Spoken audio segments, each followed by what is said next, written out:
Hare Krishna, Hare Krishna, Krishna Krishna, Hare Rama, Hare Rama, Rama Rama, Hare Hare.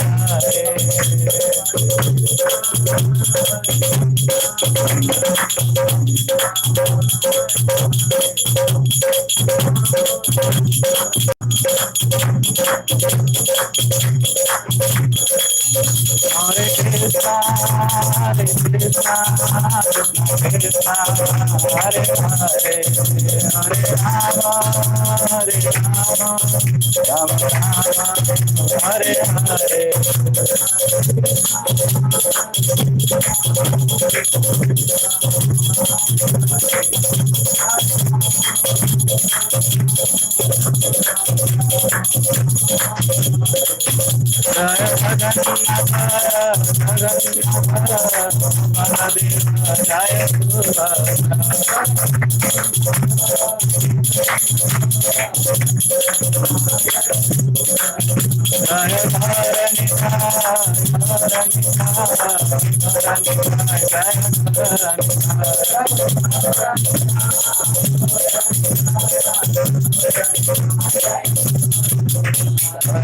Jaya Prabhu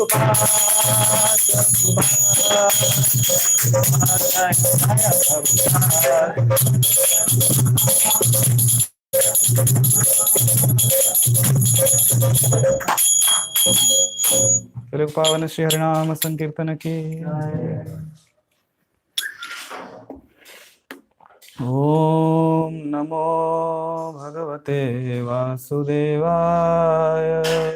ओम नमो भगवते वासुदेवाय। ओम नमो भगवते वासुदेवाय। ओम नमो भगवते वासुदेवाय। ओम नमो भगवते वासुदेवाय। ओम नमो भगवते वासुदेवाय। हरे कृष्णा, आप सभी का स्वागत है। I welcome all of you in this Srimad Bhagavatam class. Today we are reading from Canto 7, The Science of God, Chapter 2, Hiranyakashipu, the King of the Demons, and verse number 2. Ah chedam rusha purna sandastadashna chadaha kopo jalabdhyam chakshurabhyam nirikshana duhamram ambaram. Okay. Word to word translation. Ah means said. Cha and idam this. Rusha with anger. Purna full. Sandasta bitten. Dashnat chada whose lips. Kop ujjaladbhyam blazing with anger. Chakshurabhyam with eyes. Nirikshana looking over. Dhumram smoky. Ambara means the sky. Translation by His Divine Grace A.C. Bhaktivedanta Swami Srila Prabhupada. Filled with rage and beating with his lips, Hiranyakashipu gazed at the sky with eyes that blazed in anger, making the whole sky smoky. Thus he began to speak. Purport. As usual, the demon is envious of the Supreme Personality of Godhead and inimical toward him. These were Hiranyakashipu's external bodily features as he considered how to kill Lord Vishnu and devastate his kingdom Vaikuntha Loka. Om Ajnanatirandasya Jnananjanashalakaya Chakshuranmilitam Yena Tasmai Shri Gurave Namah. Shri Chaitanya Manavishtam Sthapitam Yena Bhutale Swayam Rupa Kadamayyam Dadati Swapadantikam. Vandeham Shri Guru Shri Yuta Padakamalam Shri Gurun Vaishnavamscha Shrirupam Sagrajatam Sahagana Raghunathanvitam Tam Sajivam Sadvaitam Savadhutam Parijana Sahitam Krishna Chaitanya Devam Shri Radha Krishna Padan Sagana Lalita Shri Vishakhanvitamscha Namam Vishnu Padaya Krishna Prishthaya Bhutale Srimate Bhaktivedanta Swami Nitinamine Namaste Saraswate Deve Gauravani Pracharini Nirvishesha Shunyavadi Paschatya Deshatarine Vancha Kalpatarubhascha Kripa Sindhu Bhaivacha Patitanam Pavanebhyo Vaishnavebhyo Namo Namah He Krishna Karuna Sindhu Dinabandhu Jagatpate Gopesha Gopika Kanta Radha Kanta Namastute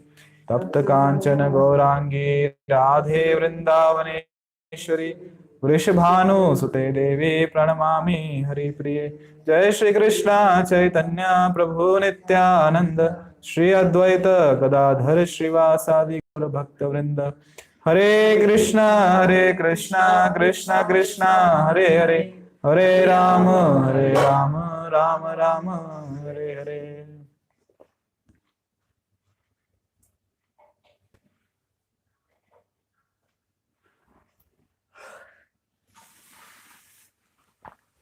Hare Krishna. So we're reading chapter 10. So as we're discussing that the Maharaj Yudhishthira is inquiring to Narad Muni that, as in the previous chapter, chapter number first, he is inquiring to Narad Muni, Yudhishthira Maharaj, that even though Shishupal was blaspheming Krishna and Krishna killed him with his Sudarshan, and still Shishupal was liberated. So on hearing that inquiry, Narad Muni resolved that inquiry, and later on he told him that who is the Shishupal? These are the eternal associates of the Lord, the doorkeepers of the Vaikuntha, Jai and Vijay. And how previously also they came as Hiranyaksha and Hiranyakashipu. Listening to that, Yudhishthira Maharaj is inquiring that why there is such enmity between Hiranyaksha and his son Prahlad Maharaj, because generally seen that no one hates his own child, no matter how bad qualities the child has, everyone loves the child. But how come that Hiranyakashipu hates his own son Prahlad Maharaj and is ready to kill his son Prahlad Maharaj? And how did Prahlad Maharaj become such a great devotee of Lord Krishna? So he's asking to explain that. And in reply to that, Narad Muni is saying that Lord Vishnu killed Hiranyaksha, who is elder brother of,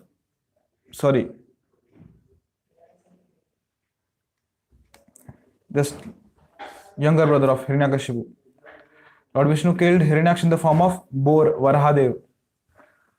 So now when his own brother is killed, that's why Hiranyakashipu becomes angry at Lord Vishnu. So that's, here it is written that when Hiranyakashipu's brother Hiranyaksha was killed, Hiranyakashipu became extremely angry and began to lament. So what is his reaction? His reaction is that he is filled with rage and biting his lips. So gussa aata hai when we are angry, what generally we do? We are just trembling, lips started trembling. Just I want to do something. I want to blaspheme the other person. So now he is angry on whom? On whom he should, to whom he should blaspheme? Obviously, Lord Vishnu killed his brother Hiranyaksha. So in anger, in revenge, he's looking at the sky, because this is a general principle. Whenever we want to talk to God, we look. God lives in the sky. We look upwards. So he's gazing at the eyes blazes in anger. We generally look towards the sky for mercy. Oh Lord, where are you? Please look at me. Shower your mercy on me. I'm the fallen soul. But he is looking towards the sky in revenge. I will kill you. And he was in such a anger that whole sky becomes smoky. And Purport Srila Prabhupada writes that as usual, the demon is envious of Supreme Personality of Godhead and inimical toward him. These were Hiranyakashipu's external bodily features as he considered how to kill Lord Vishnu and devastate his kingdom, Vaikuntha Loka. So that is his, now you can say, goal of life. That is he want to achieve in life. What? Generally, Prabhupada is saying that generally the demons are enemies of the Lord. So he wants to, Hiranyakashipu being a demon, he wants to kill Lord Vishnu. Not only Lord Vishnu, but his whole abode, complete abode, Vaikuntha. He wants to destroy everything. Good thing here is that at least Hiranyakashipu is admitting that Lord exists. That there is some person who is a controller, who is Vishnu, who is controlling everything, and he resides at some place that is known as Vaikuntha Loka, in his abode. That is a demon from Satyayuga. And not even from this Manvantara, is from the 4th Manvantara. And he is means acknowledging the existence of the Lord. And here are the demons of this Kali Yuga. How they kill Lord? Lord does not exist. Killed, finished. Why I have to kill the Lord? He does not exist. That is the difference between demons present now and demons who were there at that time. At least they acknowledge that Lord is there and I have to kill him and devastate his whole kingdom. So now, being angry on the Lord, he began as follows. He said, Hiranyakashipu, Karal damstrogra drishtya dushprekshya bhrukuti mukha shulam udamaya sadashi anavanidam abravit. Exhibiting his terrible teeth, fierce glance and frowning eyebrows, terrible to see, he took up his weapon, a trident, and thus began speaking to his associates, the assembled demons. Now he is exhibiting his terrible teeth. What say in Hindi? Batti si kyun dikha raha hai? And we show our teeth. Why we show our teeth? When we show our teeth? When we show our teeth? When we are happy? When we are laughing? But he is not happy. Neither he is happy nor he is laughing. He is angry. And when we are angry, just clench our teeth just to show our anger. Just like fire is coming out of his eyes and frowning eyebrows. Yes, he is totally red, hot in anger, terrible to see. He took up his weapon. Which is his weapon? A trident. Trident means Trishul. We generally see the trident in the hands of Goddess Durga and Lord Shiva. Yes. Now he began to speak to his associates, the assembled demons. All those demons who assembled there, he began to speak to them. He says, Bhobo Danava Daitya Dvimurdham Strayakshas Shambara Shat Shatabaho Haigriva Namuchi Pak Ilvala Viprachitti Mama Vacha Pulamona Shakunadhya Shnotantaram Sarve Kriyatamashun Mahachiram. He's saying, O Danavas and Daityas, O Dvimurdha, Traksha, Shambara, Shatvahu, O Haigriv, Namuchi, Pak, Ilval, O Viprachitti, Pulomana, Shakuna, and other demons, all of you kindly hear me attentively, and then according to my words without delay.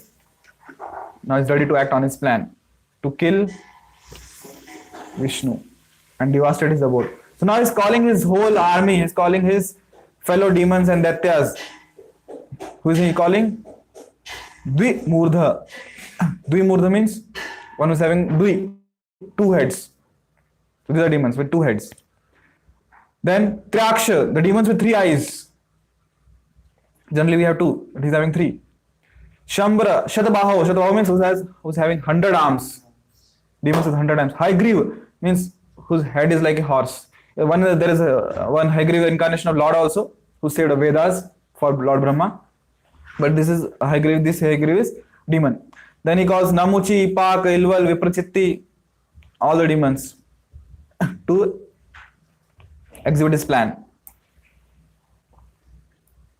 And he's saying that Hear me attentively and then act according to my words without delay. So we can see how much angry he is. That act according to any delay. So now, next is saying, Shaptaner घाति क्षुद्रेर भ्रात में दैते Suhit पार्ष्णि ग्रहेन हरिणा समेनापि उपधावने. He's saying, my insignificant enemies, the demigods. What's saying? My insignificant enemies. Means he's not considering his enemies as demigods as anything powerful. They are insignificant. My insignificant enemies, the demigods, have combined to kill my very dear and obedient well-wisher, my brother, Hiranyaksha. Although the Supreme Lord, Vishnu, is always equal to both of us, namely the demigods and the demons, this time being devoutly worshipped by the demigods, he has taken their side and helped them kill Hiranyaksha. So what he's saying? My very dear brother. The word here is used in Sanskrit is Suhrida. Suhrid means well-wisher, one who is very dear to us. So although he is a demon, but killed by Vishnu, but still he thinks that, oh, he is my brother. Why Vishnu has killed my brother? Even in day-to-day life, we see that even someone is a thief, gangster, or criminal, but when a relative, although he or she is a criminal, but when that criminal is, you can say, punished by the law, punished by the police, they feel disturbed. So although he or she is a criminal, but he or she is my relative. So why you are punishing him? Why you are punishing her? So that disturbs. So that time our rational thinking doesn't works. We're totally emotional. Same thing is happening with Hiranyakashipu. Although Hiranyaksha was of criminal mentality, still he's saying that he was my very well-wisher and obedient brother. He was very dear to me. Why Lord Vishnu killed him? And next he's saying that although the Supreme Lord Vishnu is always equal to both of us, as Krishna says in Gita also, Samoham Sarvabhuteshu, I'm equal to everyone. So that's Hiranyakashipu saying, although he's equal to both of us, even though demons also and demigods also, but this time, because he was worshipped by demigods, Vishnu was worshipped by demigods, he took their side and helped them to kill Hiranyaksha. So that is not fair. Purport Srila Prabhupada writes, as stated in Bhagavad Gita 9.29, Samoham Sarva Bhuteshu. The Lord is equal to all living entities. Since the demigods and demons are both living entities, how is it possible that the Lord was partial to one class of living beings and opposed to another? Actually, it is not possible for the Lord to be partial. As Prabhupada is saying, it's in 9.29. The verse is Samoham Sarva Bhuteshu Name Drishyasti Na Priya Ye Bhajanti Tu Mam Bhaktya Mai Te Teshu Chapyaham. Krishna says, I envy no one, nor am I partial to anyone. I am equal to all, but terms and conditions apply. Whoever renders service unto me in devotion is a friend, is in me, and I am also a friend to him. I am equal to everyone, but who is my friend? Who serves me in devotion, I am also friend to him. As Krishna says, Ye yatham am prapadyante tam tathaiva bhajamyaham. One who approaches me, I approaches him in the same way. I reciprocate in the same manner. So Prabhupada saying here that since the demigods and demons are both living entities, how is it possible that the Lord was partial to one class of living beings and opposed to another? How was that? As Krishna is saying, whoever renders service unto me in devotion. Because demigods render service to Lord Vishnu in the form of prayers, that's why Vishnu reciprocated with them and killed Hiranyaksha. So actually, Prabhupada is saying that actually it is not possible for the Lord to be partial. Nonetheless, since the demigods, the devotees, always strictly follow the Supreme Lord's orders, because of sincerity, they are victorious over the demons. So why this happens? Because the demigods are devotees and they are always strictly following the Supreme Lord's orders. Whereas demons are they following the Supreme Lord's order? They are opposing the orders. Yes, as being devotee, what we follow? We follow four regulatory principles: no meat eating, no intoxication, no illicit sex, no gambling. So these are qualities of demigods. But qualities of demons, they oppose things. They break those rules. They do illicit sex, they do gambling, they eat meat, and they do intoxication.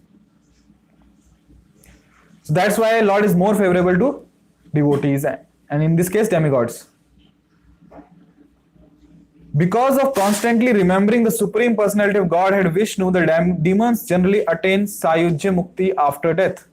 The demon Hiranyakashipu accused the Lord of being partial because the demigods worshipped him, but in fact the Lord, like the government, is not partial at all.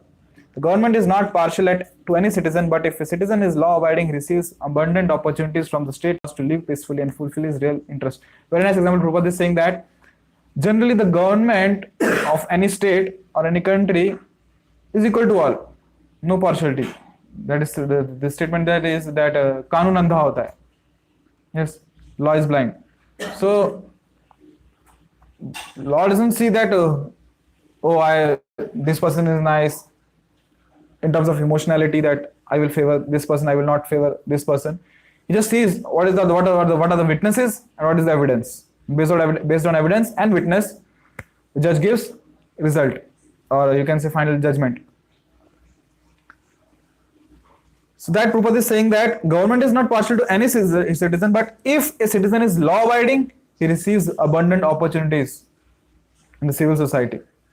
But if any person is causing disturbance to society, what is done with him or her? Behind the bars. So that person does not cause any disturbance to the normal civil society. So is the government, you can say, biased or partial towards that person who is put behind the bars? No, because it is due to his actions that he is put behind the bars. Right? So similarly, Lord Vishnu was not partial or biased when he killed Hiranyaksha, that demon. Why? Because that demon was causing hindrance in the proper execution of the universal material affairs. So one may question here that if the Krishna is equal to everyone and no one is his special friend, then why does he take a special interest in the devotees who are always engaged in his transcendental service? Why does he take special interest? Because even though, just an example, Prabhupada is saying that when a person, a rich person, or you can say even a king also, being generous king, he gives charity to anyone who comes at his doorstep. He gives charity. But for his own son, he has special corner in his heart, his special affection. So that is the difference between every living entity and a devotee. Krishna loves every living entity. He cares for every living entity. He is providing food and shelter for every living entity. But a devotee has a special place in his heart, because he is rendering devotional service to the Lord.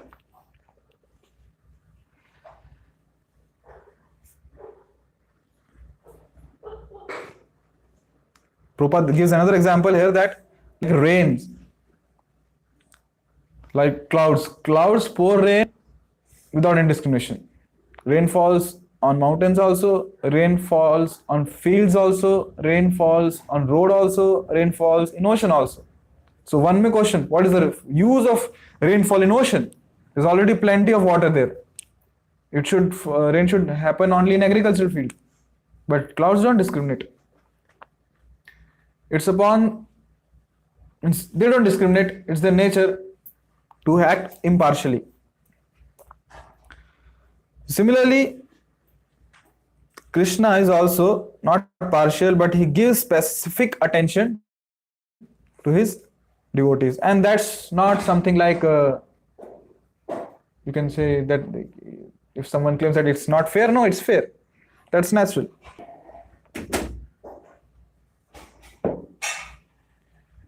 And when Krishna is saying that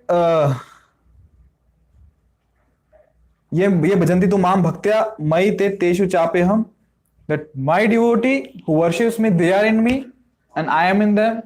So that does not mean that what is that when Krishna says that every living entity merges into the Karanadaksha Vishnu, and being in Vishnu form as in Paramatma form, he is existing everywhere in every atom. No, that's a different case.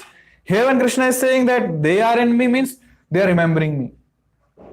They are in remembrance of me and I am remembering them. So we are always connected. So that's why Krishna, yes, equal to all, but to his devotees, he pays special attention. They are more dear to him. And Krishna says, Ye tha mam prapadyante. Whoever approaches Krishna accordingly, he reciprocates. In whatever desire, in whatever way a living entity approaches Krishna, Krishna reciprocates accordingly. Let me quote that verse. It's here where Krishna says, it's in I think 4th chapter somewhere. Yes, Krishna says, Ye yatha mam prapadyante tam sathaiva bhajamyam mam vartamano vartante manusya partha sarvasha. As all surrender unto me, I reward them accordingly. Everyone follows my path in all respects. O son of Pritha. So we can see that it depends upon our surrender to Lord. The more we surrender, the more Krishna reciprocates, and that too accordingly. For example, here in purport, Srila Prabhupada is saying that because of constantly remembering the Supreme Personality of Godhead Vishnu, the demons generally attain Sayujya Mukti after death. So even the demons are getting liberated. So one may ask, why demons are getting liberated? Is it proper for the Lord to liberate demons? One may ask this. Because generally demons should be punished. Anyone who is doing an improper act, he should be punished for the laws. Then why demons are getting liberated? And which Prabhupada is saying that which mukti they are getting Sayujya Mukti. Sayujya Mukti means they are merging into the effulgence of the Lord, Brahma Jyoti.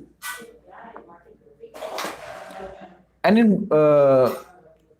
if a person or a living entity wants to merge into in the Brahma Jyoti, he wants to attain that Sayujya Mukti, you know what he has to do? All those yogis and tapasvis, they have to meditate on the Lord for thousands and thousands of years, sitting in one place, abstaining from all types of sense gratification. I'm not talking about just regulative principles. Even okay, for our austerities, okay, we don't have to eat for unoffered food, we don't eat onion garlic, we don't eat meat. But for these yogis who want to attain Brahma Jyoti, they abstain even pani puri, rasgullas, roti sabzi, and all those things. Why? Just fasting, days and nights, and living only on air sometimes. And after doing such kind of tapasya in the Himalayas also, the temperatures below zero, negative, in glaciers where there's ice, and all those 12 months. And they are not wearing all those sweaters and jackets, mufflers and caps to protect themselves from winter. They're doing tapasya, austerities there. And doing such austerities for thousands of years or for hundreds of years, meditating on the Lord, at the end, when they leave this body, they attain Sayujya Mukti. They merge into the Brahma Jyoti. And can you imagine sitting there, oh, okay, I did so many austerity, I'm sitting here, finally I achieved Brahma Jyoti, and the fellow next to me, I'm asking, oh, I did so much tapasya, what you did? Nothing, I just blaspheme Lord, I do all types of, I broke all 4 regulative principles, I did meat eating, I did illicit sex, I did intoxication, I did gambling, and finally I am here. How will you feel? At the end I was killed by Lord. Means it's like I studied whole the semester, I studied all days, I studied all night, I just burned midnight lamps, no proper food, no proper enjoyment, no entertainment. I studied all the subjects thoroughly. So I passed the exam with nice score. And when I am passed, I'm sitting with a fellow who also passed, that with proper grades. And did he study? No. I just enjoyed the whole semester. Bunked the classes. I was totally at the time of classes in the canteen. I roamed here and there, no lectures, nothing. But at the end, I am passed with flying colors. So how will you feel? I am doing so much efforts to pass this exam, and this fellow, look at him. He's not just attending the classes, and he's also getting good grades. So what is the use of my doing so much efforts? Why I'm doing so much hard work? So do we feel jealous of him or not? Yes, same as the conditions with here. All those who are they're doing so much extra efforts, so much hard work, so much austerities just to reach that Sahyajya Mukti, that to merge in that Brahma Jyoti, and fellow who did everything wrong in his whole lifetime and at the end killed by the Lord attains Sahyajya Mukti free of cost. So what is the use of me doing so much hard work?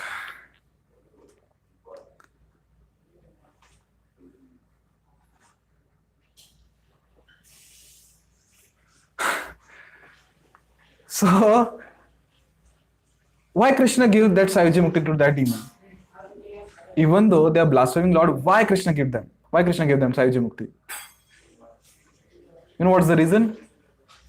Because they always think about it. Yes, because they are always thinking of the Lord, they are always in touch with the Lord. So, okay, what is the difference between those demons who were killed by Lord and demons today who blaspheme the Lord? Yeah, that's the main difference. They were blaspheming the Lord, they were killed by Lord, and demons today who are blaspheming the Lord, they are punished by Lord's external potency. They are, you can say, like burning in hell, all those terms, getting reactions for those blaspheming, getting those bad karmas. The difference is that even though they were blaspheming Lord, they were in touch with the Lord, and that was purifying for them at the end, because Lord killed them and took all the impurities away. Like fire, it does not matter whether a child touches the fire or an adult touches the fire. Fire will burn because that's its property. Similarly, Lord, He is pure. It does not matter we comes in contact with Lord with ill motive or a good motive, Lord will purify us. So demons now, or we can say that atheistic class of society nowadays, yes, they blaspheme Lord, but they are not blaspheming the Lord 24/7. It's just a part of their fraction of the part of their life, and rest of the time they're just enjoying or in different tensions of their own life. But demons like Kansa, demons like Hiranyaksha, demons like Hiranyakashipu, always totally absorbed in the thoughts. Like if we talk about Kansa, whenever he sees black color, he remembers Krishna. Are we in that state of mind? We see black, but black sweater. We don't remember Krishna. But even if he used to see shadow which is black, he was totally fearful. Oh, Krishna is there. He will kill me. Black curtain. Oh, Krishna will come and kill me. Black clouds. Krishna will come and kill me. Even while eating also, if somehow he sees black jeera there, black cumin, oh, Krishna is there. He will kill me in the form of food. So he have instructed everyone, no black things here, because I will remember Krishna. And remembering Krishna, he used to go mad. Such a remembrance of Krishna, 24/7. Even in dreams, oh, Krishna is coming to kill me. That's why Krishna really came to kill him. Law of attraction. So he was totally in remembrance of Krishna. Even though with enmity or enviousness, but he was remembering Krishna. And what about Hiranyakashipu? He is remembering Krishna for to kill him. And Krishna reciprocated accordingly. You want to fight? Okay, let's fight.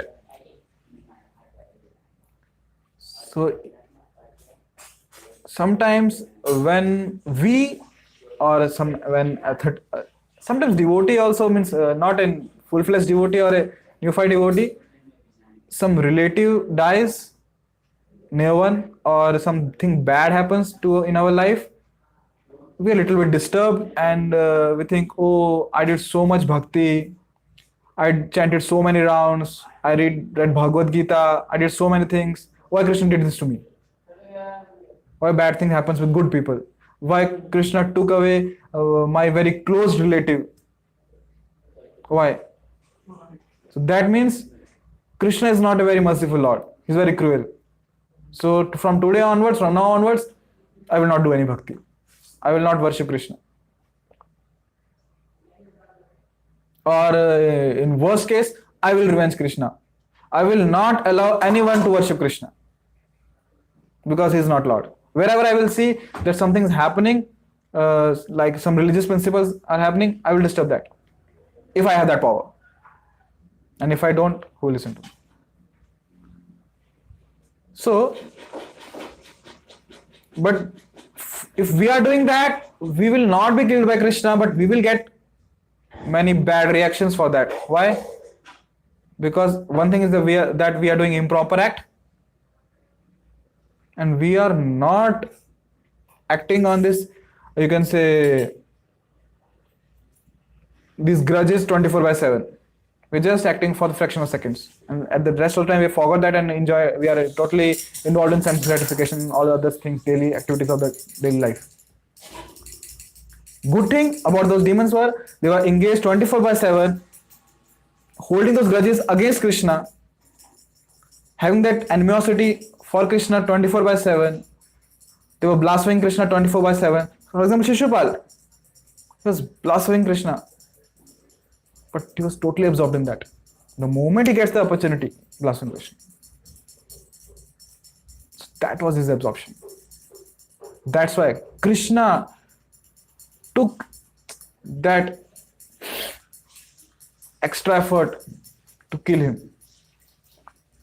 Otherwise, we can say that why Krishna need to come personally to kill that fellow? Just tell the Maya Devi, okay, switch off from inside. Heart attack, gone. But because that demon is remembering Krishna so eagerly, so in an absorbed manner, that he has to come personally to kill him.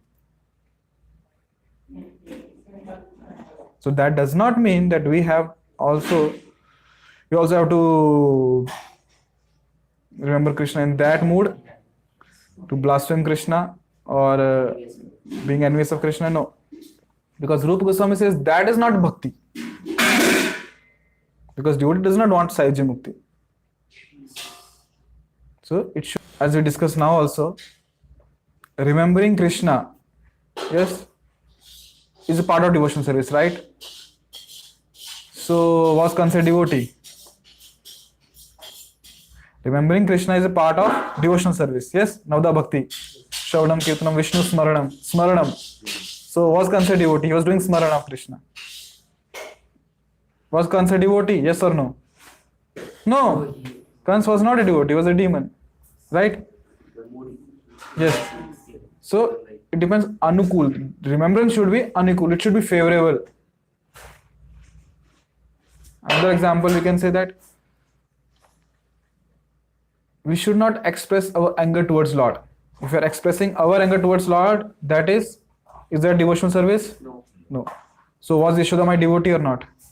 Yashoda. Yes. She was scolding Krishna Yes. Nandalala. Yes. She was scolding Kahana. Was she a devotee or not? Yes. She was devotee, but she was angry on Krishna. Yes. So was she a devotee or not? Yes. She was devotee. Why? Because that was favorable, anukul. That was not pratikul. Right? So these are just expressions. These are, you can say, rasas, different kinds of rasas. So these rasas should be favorable. For example, there are 5 rasas, main rasas that devotees enjoy with the Lord. Those are Shantras, Sakyaras, Dasyaras, Vatsalya ras and Madhurya ras. So as Krishna is saying, ye thamam prapadyante. Whoever approaches Lord reciprocates accordingly. If I want that, oh, Krishna is my master, I am his servant. So Krishna will reciprocate accordingly. If I say I am your master, Krishna says, if I say that Krishna, I am your servant, he says, okay, I am your master. If I says, Krishna, I am your friend, okay, you are my friend. Krishna, I am your parent, I am your mother, I am your father, okay, I am your son. Okay, I am your lover, okay, I am your lover. Whatever mood we want, Krishna will reciprocate accordingly. And it's not that the devotee in one mood is envious of another devotee. No, they are content with that only. For example, Hanuman is in Dasiras. But he's not competing with Arjuna, oh, you are in Sakhiras, I also want to be Sakha of Krishna. No, I am satisfied with my Dasi Bhav. And Lord is reciprocating with him perfectly. And he's satisfied, totally satisfied with that.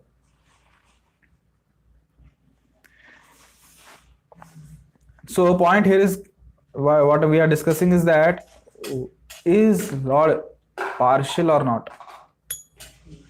So Lord is not partial. He reciprocates accordingly, the way we approach Lord. And if we see that actually everyone is searching for Krishna in one form or another, and Krishna reciprocates accordingly. In our day-to-day life, what are we searching?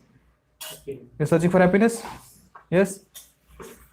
And what is that happiness? That is ultimately Krishna. Because ultimately we are searching for Krishna, and unless we, means every soul gets happiness when he serves Lord. When he somehow gets connected to the Lord. When he gets Krishna, then he gets happiness.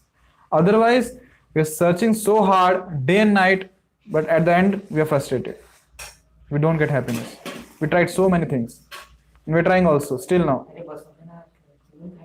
Even if we are trying to take pleasure in eating to get happiness, how much can we eat? How many doses can you eat? 4, 5, 10, okay, 10. Huge capacity, okay, till 10. What after that?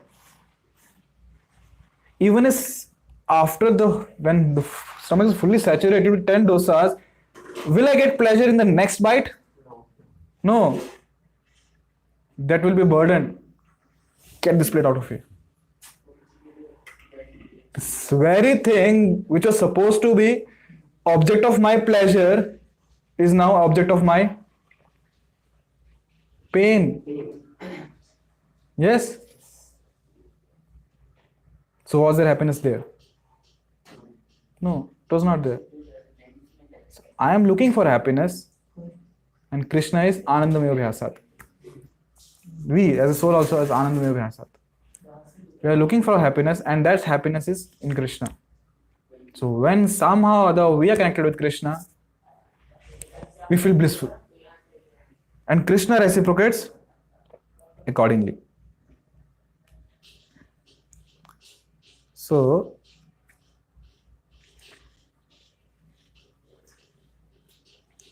and in whatever way we want Krishna to reciprocate, Krishna reciprocates accordingly. If you want something material, Krishna gives that material thing. If you want mukti, Krishna will give that mukti. If you want Krishna, Krishna will give that. Krishna will give himself to us. As it is stated in Srimad Bhagavatam also, Akama sarva kamo va moksha kamo dharidhi tivrena bhakti yogena yajeta purusham mama parama. Whether one is without desire, that is condition of devotees, or is desirous of fruitive results, or is after liberation, one should with all efforts try to worship the Supreme Personality of Godhead for complete perfection, culminating in Krishna consciousness. Krishna will reciprocate, definitely, no doubt about it, whatever you want. But being a devotee, one should aspire for only devotional service. Service of Krishna, yes. Aspire for Krishna means for Krishna's service. Yes. So, again coming to the point that Krishna is not partial. Krishna is samoham sarvabhuteshu. He is equal to all. But one who he who is his devotee, Krishna pays special attention to that devotee. Because Yathamam Prapadde, one who approaches to him, he reciprocates accordingly. For example, when Krishna went to Mathura to kill Krishna in that, what was that? Wrestling assembly. Yes. So everyone who was seeing Krishna was seeing in a different mood. For example, the Malla, the wrestlers there, they were seeing Krishna as a great wrestler. Here comes a wrestler. And wrestlers saw Krishna as a lightning bolt. You know what is lightning bolt? Vajra. Bijli chamakti hai. The men of Mathura saw Krishna as the best of males, Purushottama. And the woman as Cupid in person. He is the most handsome person. Women saw in that way. And the cowherd men who came from Vrindavan, he is our relative. Apna kahna hai. And the impious rulers who were there, vicious rulers, they saw as chastiser, that he will punish us. And they were afraid. Parents saw Krishna as the child, and the king of Bhoj, who was the king of Bhoj? Kansa. He saw Krishna as death personified. Here's my death. And those who are unintelligent, they saw Supreme Lord's universal form. The yogis saw him as absolute truth. And the Vrishnis, they saw him as the supreme worshipable deity. This is how everyone is seeing Krishna as per their mood.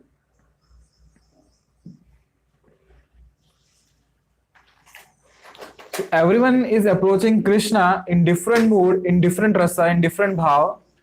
But the main thing is that all of them are connected with Krishna. That is the main point. So if we are connected to Krishna somehow or other, we will attain Krishna in one way or other. So Narad Muni has gone one step ahead. What he is saying, that by enmity or by devotional service, by far, by affection or by lusty desire, by enmity or by devotional service, by fear, by affection or by lusty desire, by all of these or any one of them, if a conditioned soul somehow or other concentrates his mind upon the Lord, the result is the same. For the Lord, because of his blissful position, is never affected by enmity or friendship. We can say example of enmity. Who Krishna liberated? Who was considering himself as envy of Krishna? Out of animosity, who was liberated by Krishna? Shishupal? Yes, good. Shishupal was considering him as enemy of Krishna, but still Krishna liberated him. By devotional service, many devotees. Prahlad Maharaj, yes, you can say. By fear, Kansa, very good. By affection, generally affection is parental. Yashoda Mai, Nanda Maharaj, Devaki, Vasudeva, you can say. By lusty desire, Kubja, yes, she was liberated. So all of these, because they are connected with Krishna, they all get liberated. Krishna did not do any partiality. And even Putana was also liberated. Yes, he is never affected by enmity or friendship. And more importantly, Narada Muni is saying that, listen to this very carefully. He has gone 2 way ahead. He is saying that by devotional service, one cannot achieve such intense absorption in thought of the Supreme Personality of Godhead as one can through enmity toward him. That is my opinion. By devotional service, one may not get that absorption in Krishna. As we can say, we are doing devotional service. At least we are trying to. Are we that much absorbed in Krishna? No. Yeah. Sometimes in chanting we get remember Krishna. I don't know what prasadam, we remember Krishna or not, at least we are focused on prasadam. In Mangal Arati, in Srimad Bhagavatam, sometimes we remember Krishna. That's not that much absorption. But Narad is saying that through enmity towards Krishna, one gets totally absorbed in him. Because that's our experience. When we are envious of, when we are envious of anyone, when we are feeling hatred towards anyone, we're totally absorbed in thought. Yes, that thought totally engulfs us. पूरा दिमाग में घूम जाता है वो. We're totally absorbed. That's what Narad Muni is saying. That's why Krishna delivered Shishupal, Krishna delivered Kansa, Krishna delivered Hiranyakashipu. Because they're totally absorbed in that, out of enmity. That does not mean that we have to choose that path only. Because Acharyas have told us, Anukulena, Krishna Anushilena. You have to do devotional service favorably, not unfavorably. Right? So, shall we stop here? Hare Krishna.